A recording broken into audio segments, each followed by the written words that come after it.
NHK World's Kozue Hamamoto has more from Beijing. There was a lot of talk around what, if anything, would be achieved from this much-anticipated meeting between world powers. But in the end, there were no surprises from either leader. On the subject of North Korea's nuclear and missile programs, Trump again called on China to do more.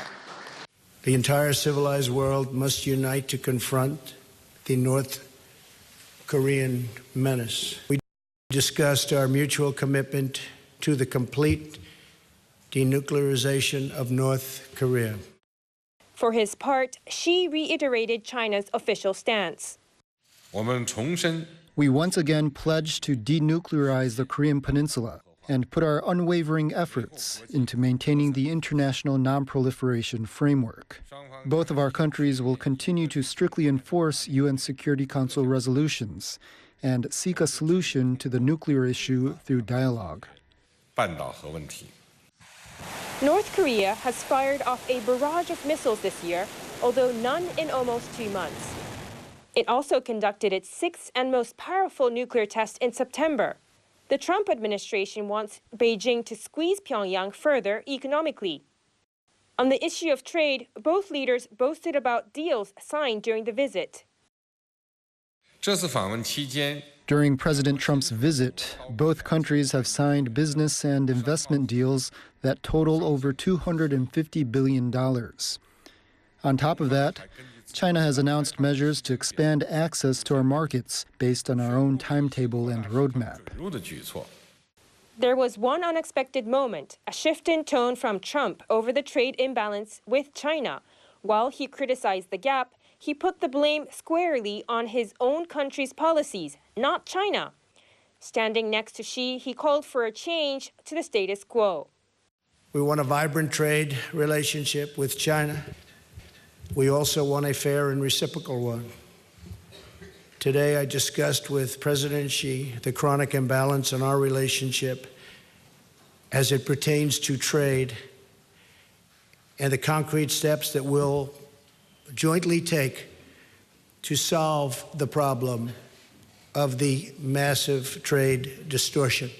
Observers are chalking the summit up as a win of sorts for China. No outbursts, no harsh rhetoric from an unpredictable leader.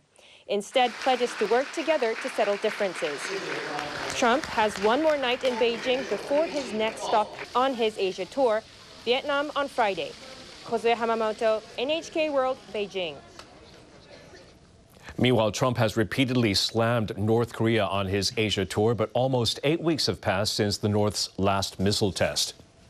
As our next story shows, while Pyongyang's military escalations have ground to a halt recently, the regime has been making other moves.